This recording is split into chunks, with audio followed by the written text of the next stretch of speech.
এই বর্তমান সরকার, বিশেষ করে মাননীয় প্রধানমন্ত্রী খুবই মানবীয়, মানবিক, কর্মচারী বান্ধব হবেন, এটা আমরা তার কার্যক্রম দেখলেই আমরা বুঝতে পারতেছি।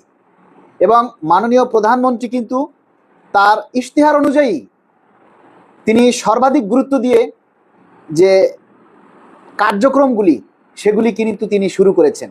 এবং মাননীয় প্রধানমন্ত্রী ইশতেহারে উল্লেখ করেছেন যথাসময়ে আমাদের পে স্কেল দিবেন। এখন আপনারা অনেকেই বলছেন যে যথাসময়টা কবে? আরে ভাই, যথাসময় কোনো সরকার বা কোনো সরকার প্রধান তো ওইভাবে নির্দিষ্ট করে বলতে পারে না যে না আমরা কালকেই দিব বা পরশুই দিব।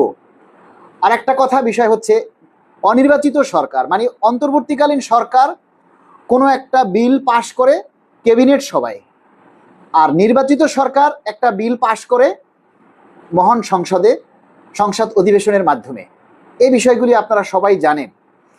এখন অন্তর্বর্তীকালীন সরকার আমাদের পে স্কেলের জন্য যে বরাদ্দ রেখে গেছেন, আমরা যেটা শুনেছি, বা যে রিপোর্ট দিয়ে গেছেন, সেই রিপোর্টের উপরেও আবার যাচাই বাছাই করার জন্য সুপারিশ প্রণয়ন কমিটি করে গেছেন।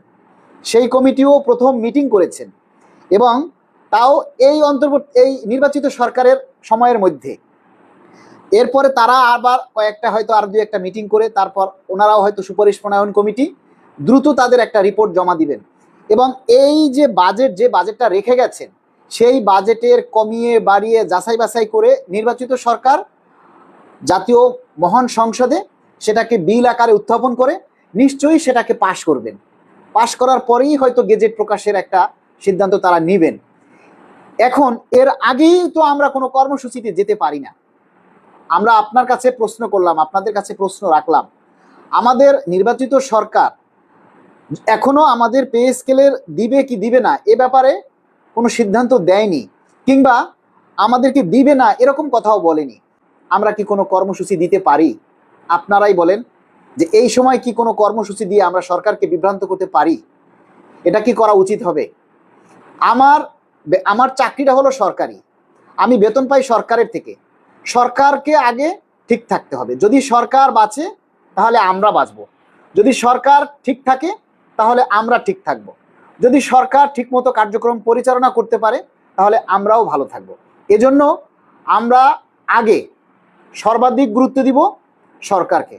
যেহেতু নতুন সরকার গঠন হয়েছে, এই সরকারকে আমরা সর্বাধিকভাবে সাপোর্ট দিব, সহযোগিতা করব, এবং এর সাথে সাথে আমরা সরকারের কাছে আমাদের দাবির কথাগুলি উত্থাপন করব। মাননীয় প্রধানমন্ত্রীর কাছে অনুনয় বিনয় করব, আমাদের দাবির কথাগুলি আমরা গুরুত্ব সহকারে বোঝাবো। আমাদের যে 10 বছর ধরে পে স্কেল হচ্ছে না, দ্রব্যমূল্যের ঊর্ধ্বগতি, আমরা এই যে বেতন পাই এই দিয়ে আমরা সংসার চালাতে পারছি না, আমরা সবাই মিলে এই দাবির কথাগুলি সোশ্যাল মিডিয়াতে বেশি বেশি করে আমরা প্রচার করব। এই মুহূর্তে সরকারের কোনো সিদ্ধান্ত না শোনা পর্যন্ত কি আমরা সরকারকে কোনো আলটিমেটাম দিতে পারি? প্রশ্নটা আপনাদের কাছে করলাম।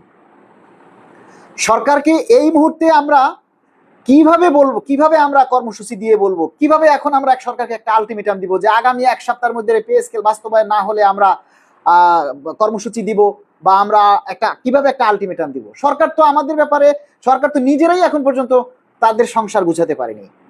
প্রত্যেকটা এমপি মন্ত্রী এখনো নানা চিন্তায় আছেন, ওনারা কিভাবে দপ্তরকে সাজাবেন, কিভাবে সংস্কার কাজ করবেন, ওনারা এখনো নানা রকমের চিন্তায় আছেন, অস্থিরতার মধ্যে আছেন যে কিভাবে দেশের জন্য ভালো করা যায়, কিভাবে দেশের উন্নয়নের জন্য কাজ করা যায়।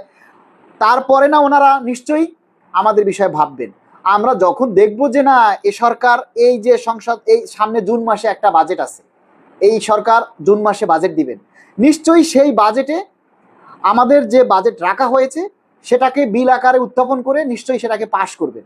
যদি পাশ না করে তখন আমরা বলতে পারি যে আমাদের বিল পাশ করলেন না, আপনারা এসে আমাদেরকে পে স্কেল দিলেন না, তাহলে আমরা এখন আমাদের আন্দোলন কর্মসূচি আমাদের করতে হবে, আমাদের দাবি আদায় করার জন্য আমাদের মানে কর্মসূচিতে যেতে হবে। তাহলে তখন আমাদের একটা যুক্তিকতা থাকবে। এখন আমরা কোন যুক্তিতে আমরা কর্মসূচি দিব বলেন?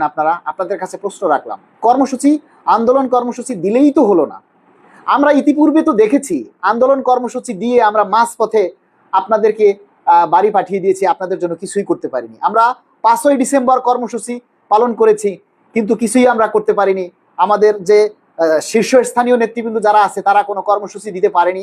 তারপরে 6 ফেব্রুয়ারি, যেখানে 12 ফেব্রুয়ারি হচ্ছে জাতীয় নির্বাচন, যেখানে 12ই ফেব্রুয়ারি জাতীয় নির্বাচন, সেখানে 6 তারিখে আমরা কিভাবে এত বড় একটা কর্মসূচির সিদ্ধান্ত নিয়েছি, সেটা আমাদের ভুল ছিল। যদিও আমাদের তখন কিছু করার ছিল না, কারণ 6 ফেব্রুয়ারি যে আমরা কর্মসূচি দিয়েছি, 6 ফেব্রুয়ারির পরে কয়েকটা দিন অফিস বন্ধ ছিল। তখনকার সরকারও যে একটা চিন্তা করবে বা একটা ডিসিশন নিবে, সেই সময়টাও তো ছিল না। তাহলে 6 তারিখের কর্মসূচিটা আমাদের অনেক আগেই করা উচিত ছিল, যেটা শীর্ষস্থানীয় নেতৃবৃন্দ করে নাই। তাহলে এমন সময় আমরা সেই 6 তারিখের কর্মসূচিতে এসেও আমরা কি করলাম? প্রায় 3 লাখের বেশি কর্মচারীরা ঋণগ্রস্ত করে, ধার দেনা করে তারা ঢাকায় এসেছে। কিন্তু আমরা কি করলাম? কর্মসূচির দিন বিকালবেলা আমরা আমাদের সেই কর্মসূচি স্থগিত করে দিল, এবং আমরা সবাই ক্ষুব্ধ হয়ে গেলাম। তাদেরকে দালাল বলে আমরা কেন্দ্রীয় শহীদ মিনার থেকে আপনারা তাদেরকে বের করে দিলেন। এই রকমের কোনো হঠকারী কর্মসূচি আমরা দিতে চাই না। আমরা এখন সরকারের নীতি নির্ধারক যারা আছেন তাদের সাথে আমরা যোগাযোগ করার চেষ্টা করছি, যারা এমপি মন্ত্রী আছেন তাদের সাথে আমরা যোগাযোগ করার চেষ্টা করছি, আমাদের দাবির কথাগুলি যাতে তারা সামনের সংসদে উত্থাপন করে, সেই যোগাযোগটা আমরা রক্ষা করছি।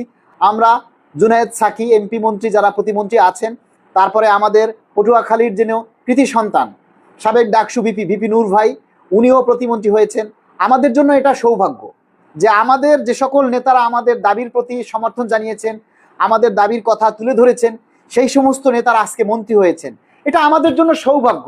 তারা আমাদের কথাগুলি সংসদে উপস্থাপন করতে পারবেন, এটা আমাদের জন্য সৌভাগ্য নয় বলেন? তাদের সাথে আমরা যোগাযোগ করার চেষ্টা করছি, তাদের সাথে আমাদের দাবির কথাগুলি তুলে ধরার চেষ্টা করছি, যাতে তারা সরকারের কাছে আমাদের দাবির কথাগুলি তুলে ধরেন। সর্বাত্মকভাবে আমরা মাননীয় প্রধানমন্ত্রীর সাক্ষাৎ চাই। মাননীয় প্রধানমন্ত্রীর কাছে আমাদের অনুরোধ থাকবে, মাননীয় প্রধানমন্ত্রী মহোদয়, আমরা 10 বছরের অভুক্ত, 10 বছর ধরে আমাদের দাবি, আমাদের এই পে স্কেল বাস্তবায়ন, আপনার কাছে আমাদের দাবি হচ্ছে যে আমরা 10 বছর ধরে আমাদের যে চাওয়া নবম পে স্কেল, এটা আপনার হাত ধরে সফলতা আসুক। আমরা চাই আপনি আমাদের সেই দাবি বাস্তবায়ন করেন। মাননীয় প্রধানমন্ত্রী মহোদয়, আমরা কোনো আন্দোলন, কোনো কর্মসূচি, কোনো রাজপথে আমরা যেতে চাই না। আমরা আপনার সাথে সাক্ষাৎ চাই, আমরা আপনার সাথে দেখা করার আমরা অনুমতি চাই। আমরা আমাদের যে কর্মচারী প্রতিনিধি আছেন, বাংলাদেশ সরকারি কর্মকর্তা কর্মচারী কল্যাণ সমিতি, আমাদের এই সংগঠনের ব্যানারে আমরা আমাদের শীর্ষ নেতাদেরকে নিয়ে, আমাদের সংগঠনের শীর্ষ নেতাদেরকে নিয়ে আমরা মাননীয় প্রধানমন্ত্রীর সাথে দেখা করার অনুমতি চাই। আমরা মাননীয় প্রধানমন্ত্রীর সাথে কথা বলতে চাই, আমাদের দাবির কথাগুলি আমরা তুলে ধরতে চাই। আপনারা আমাদেরকে কথা বলার সুযোগ দিন। মাননীয় প্রধানমন্ত্রী আপনার সাথে দেখা করে, আপনার সাথে সাক্ষাৎ করে আমাদের কথা বলার, আমাদের দাবির কথাগুলি আপনার সামনে উপস্থাপন করার সুযোগ দিন। আমরা কোনো কর্মসূচিতে যেতে চাই না, আমরা রাষ্ট্রের ক্ষতি হোক এমন কোনো কাজে আমরা যেতে চাই না, রাষ্ট্রের সম্মান ক্ষুণ্ণ হোক কিংবা রাষ্ট্রের জন্য হুমকি স্বরূপ হোক এরকম কোনো কর্মসূচি আমরা দিতে চাই না। কেননা সবার আগে আমার চাকরি, আমার এখন যে চাকরিটা আছে আমার সেটার প্রাধান্য হলো আগে। আমি অন্যায় কাজ করতে গিয়ে আমি আমার চাকরির উপরে হুমকি আনতে পারি না। আপনারা যারা আছেন কর্মচারী ভাই বোনেরা, আপনাদের সবার কাছে অনুরোধ করব, প্লিজ ভাইয়েরা, 10টা বছর আমরা ধৈর্য ধরেছি, আর কয়েকটা দিন আপনারা আর 2-1 মাস একটু ধৈর্য ধরুন, অপেক্ষা করুন, দেখুন মাননীয় প্রধানমন্ত্রী আমাদের জন্য কি করেন, নতুন সরকার আমাদের জন্য কি করেন। এইটা আমরা একটু দেখি, অপেক্ষা করি, তারপর আমরা আন্দোলন করতে পারবো, কর্মসূচি করতে পারবো, যা খুশি করতে পারবো। কিন্তু সরকারকে আমাদেরকে একটু সময় দিতে হবে, যে সরকার কি করেন, আমাদের জন্য ভালো কিছু করেন কিনা, এই বিষয়টা আমাদেরকে সরকারের উপরে দেখতে হবে। এবং মাননীয় প্রধানমন্ত্রীর কাছে সবাই আমাদের দাবির কথাগুলি তুলে ধরুন। মাননীয় প্রধানমন্ত্রীর কাছে আমরা অনুরোধ করছি, বারবার অনুরোধ করছি, মাননীয় প্রধানমন্ত্রী, আমাদের কর্মচারী ভাইয়েরা কষ্টে আছে, আমাদের কর্মচারী ভাইয়েরা অনেক কষ্টে আছে। মাননীয় প্রধানমন্ত্রী, আমাদের পুলিশ, ডিফেন্সে অনেক ভাই আছে যারা ঋণের দায়ে সংসার চালাতে না পেরে আত্মহত্যা করছে।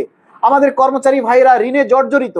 আমরা যে বেতন পাই সেই 2015 সালের বেতন দিয়ে আজকে 2026 সালে কিভাবে আমরা সংসার করব, কিভাবে আমাদের সংসার চালাবো বলেন? 15,000 টাকা বেতন দিয়ে আজকে আমরা চলতে পারতেছি না। আজকে আমাদের কর্মচারী ভাইয়েরা আত্মহত্যা করছে, ঋণের বোঝা সইতে না পেরে তারা তাদের নিজের জীবন দিচ্ছে। এগুলি আমরা চাই না মাননীয় প্রধানমন্ত্রী। আমরা চাই আমাদের দাবির কথাগুলি, আমাদের দাবিটা আপনি মেনে নিন। আমাদের কর্মচারী ভাই যারা আছে তারা যাতে অভাবগ্রস্ত হয়ে, তারা যাতে কোনো দুর্নীতিতে না জড়ায়, তারা যেন কোনো অন্যায় পথে না জড়ায়, সেজন্য আমরা চাই আপনারা সবার আগে নবম পে স্কেল বাস্তবায়ন করুন। কারণ কর্মচারীরা হচ্ছে রাষ্ট্রের উন্নয়নের চালিকা শক্তি।